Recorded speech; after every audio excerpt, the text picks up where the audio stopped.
Are you ready? Soon the trail crossed a little brook, and my father, who by this time was very thirsty, stopped to get a drink of water. Yeah, maybe we should not record it this way, but we are now.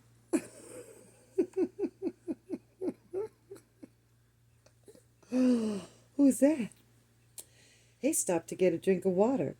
He's still on his rubber boots. So he waded into a little pool of water and was stooping down when something quite sharp picked him up by the seat of his pants and shook him very hard. Hi. Here. Do you know that's my private weeping pool? Said the deep, angry voice. My father couldn't see who was talking because he was hanging in the air right over the pool. But he said, "Oh no, I'm sorry. I didn't know that everybody had a private weeping pool." See that big rhinoceros?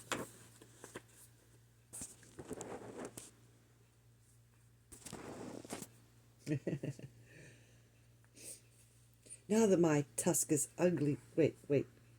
Everybody doesn't, said the angry voice. But I do, because I have such a big thing to weep about. What we got to weep about? What we got to weep about? We got to weep about you being uncomfortable? Okay, we can fix that. We can make you a comfy, cozy critter. Yes, we can. I know what you want, too. Your Bamfa got it all ready for you. Because we know how you want to be sometimes. Yes, ma'am. Now we got that same angle that we had before. So let's try to get you to come up a little bit. You're part of this journey. Oh, he says, I do, because I have such a big thing to weep about, and I drown everybody when I find using my weeping pool. And with that, the animal tossed my father up and down over the water. What is it that you weep about so much? Asked my father, trying to catch his breath as he thought over all the things he had in his pack. Hi. Oh, I have many things to weep about, but the biggest thing is the color of my tusk. My father squirmed it every which way, trying to see the tusk, but it was through the seat of his pants, and where he couldn't possibly see it. Yeah. Let's hold you up like that. There, but then you can't drink your bottle.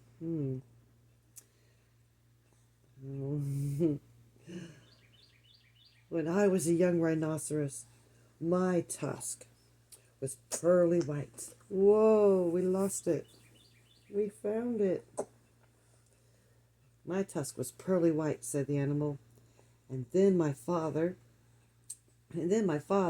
knew that he was hanging by the seat of his pants from a rhinoceros's tusk. But it has turned nasty yellow-gray in my old age, and I find it very ugly. You see, everything else about me is ugly, but when I had a beautiful tusk, I didn't worry so much about the rest. And now that my tusk is ugly too, I can't sleep nights, just thinking about how completely ugly I am. I weep all the time. But why should I be telling you these things? I caught you using my pool, and now I'm going to drown you. Oh, wait a minute, Rhinoceros, said my father. I have some things that'll make your tusk all white and beautiful again. Just let me down, and I'll give them to you. The Rhinoceros said, You do? I can hardly believe it. What? I am so excited. He put my father down and danced around in a circle while my father got out a tube of toothpaste and a toothbrush. Now, said my father, I love you. Just move your tusk a little nearer, please, and I'll show you how to begin. My father wet the toothbrush in the pool, squeezed a dab of toothpaste on it, and scrubbed very hard in one tiny spot. Then he told the rhinoceros to wash it off, and when the pool was calm again, he told the rhinoceros to look. Hold that. Okay. Good job. You're holding that just really purty. Purty holding that. You doing that? In the water and see how white the little spot was. It was just hard to see in the dim light of the jungle, but sure enough, the spot shone pearly white, and just like new. The rhinoceros was so pleased that he grabbed the toothbrush and began scrubbing violently, forgetting all about my father.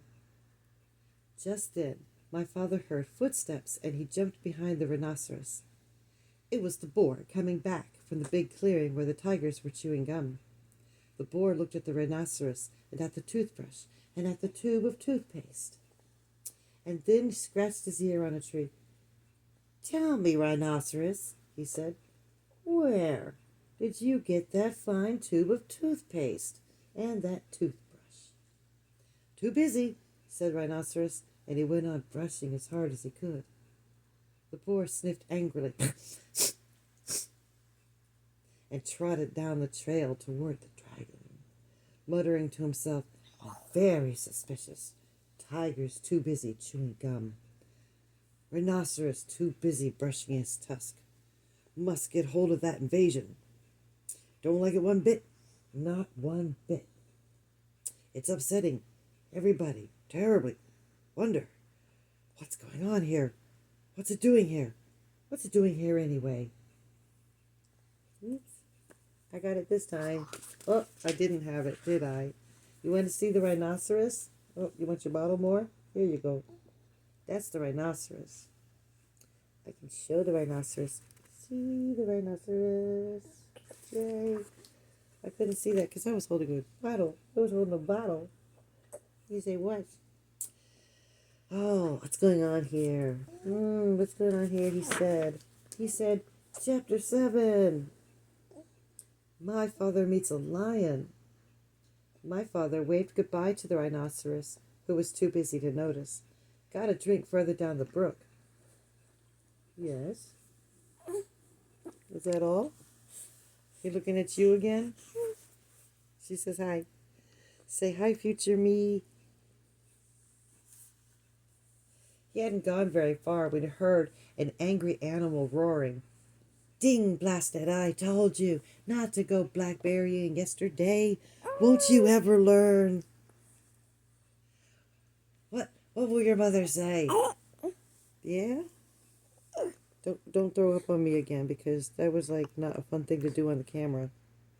Yeah, we had to have a retake, didn't we? Yep. You made me break my rules. Yeah, we're not going to be able to do it like this. Here you go. How about that? Yeah. All right. My father crept along and peered into a small clearing just ahead. A lion was prancing about, clawing at his mane, which was all snarled and full of blackberry twigs.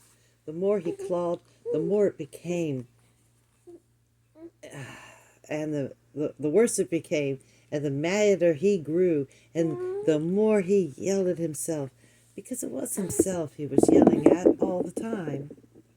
My father could see that the trail went through the clearing, so he decided to crawl around the edge in the underbrush and not disturb the lion. He crawled and crawled. What are we talking about?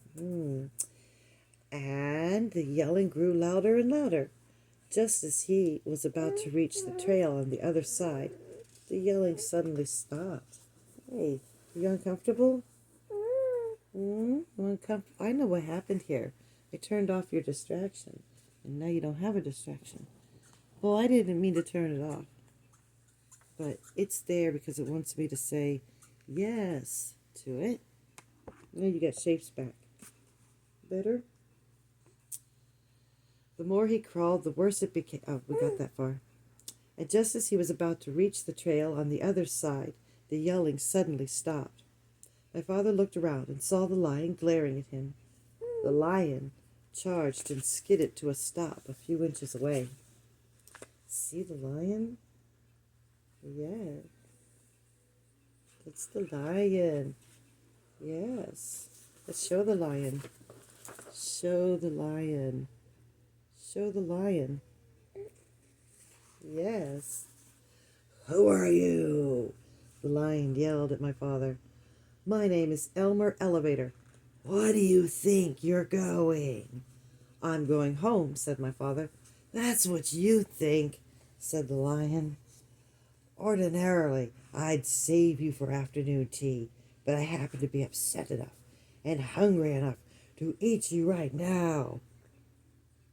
And he picked up my father in his front paws to feel how fat he was. My father said, Oh, please, lion, before you eat me, tell me why you're so particularly upset today. It's my mane, he said, his hair, as he was figuring how many bites a little boy would make. You see, what a dreadful mess it is. I don't even seem to be able to do anything about it. My mother's coming over on the dragon this afternoon, and if she sees me this way, I'm afraid she'll stop my allowance. She can't stand messy manes. It's true. But I'm going to eat you now, so it won't make any difference to you. Oh, wait a minute, said my father. I'll give you just the things you need to make your mane tidy and beautiful. I have them here in my pack. You do? Said the lion. Well, give them to me, and perhaps I'll save you for afternoon tea after all. And he put my father down on the ground. My father opened the pack and took out the comb. Doo-dah. Oh. He took out the comb and the brush and 7 hair ribbons of different colors. Look, he said, I'll show you what to do on your forelock, and you can watch me. Oh, hey, look what I found. Yeah. Oops. You got, oh, there it is. There it is. And I'll show you what to do. First, you brush a while, and then you comb, and then you brush again until all the twigs and snarls are gone. Then you divide it up in 3 and braid it like this, and tie a ribbon around the end. As my father was doing this, the lion watched very carefully. Yeah, and began to look much happier. When my father tied on the ribbon, he was all smiles. Oh, that's wonderful, really wonderful, said the lion. Let me have the comb and brush and see if I can do it. So my father gave him the comb and brush, and the lion began busily grooming his mane. As a matter of fact, he was so busy that he didn't know when my father left. Ooh, Chapter 8. Chapter 8, see the pretty lion? Look at the pretty lion. Y'all want to see the pretty lion? It's the pretty lion. Chapter 8. My father meets a gorilla. My father was very hungry, so he sat down under the baby banyan tree on the side of the trail and ate 4 tangerines. Yeah. Tangerine is like the color of your teething ring there. Yeah. Yeah. He wanted to eat 8 or 10, but he had only 13 left, and it might be a long time before he could get more. He packed away all the peels and was about to get up when he heard the familiar voices of the boars. I wouldn't have believed it if I hadn't seen them with my own eyes. But wait, see for yourself. All the tigers are sitting around chewing gum to beat the band. Chewing gum to beat the band. Wonder what that means. Old Rhinoceros is so busy brushing his tusk that he doesn't even look around to see who's going by. And they're all so busy, they won't even talk to me. Horse feathers, said the other boar.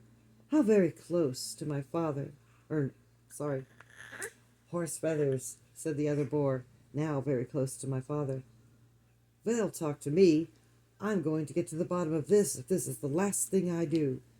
The voices passed my father and went around a curve, and he hurried on because he knew how much more upset the boars would be when they saw the lion's mane tied up in hair ribbons. Before long, my father came to a crossroad, and he stopped to read the signs. Straight ahead, an arrow pointed to the beginning of the river, to the left of the ocean rocks, and to the right, to the Dragon Ferry. My father was reading all these signs when he'd heard Paul's steps and ducked behind the signpost. A beautiful lioness paraded past and turned down toward the clearings.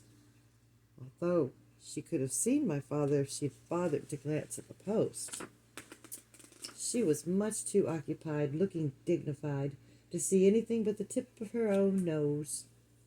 It was the lion's mother, of course, and that, thought my father, must mean that the dragon was on this side of the river.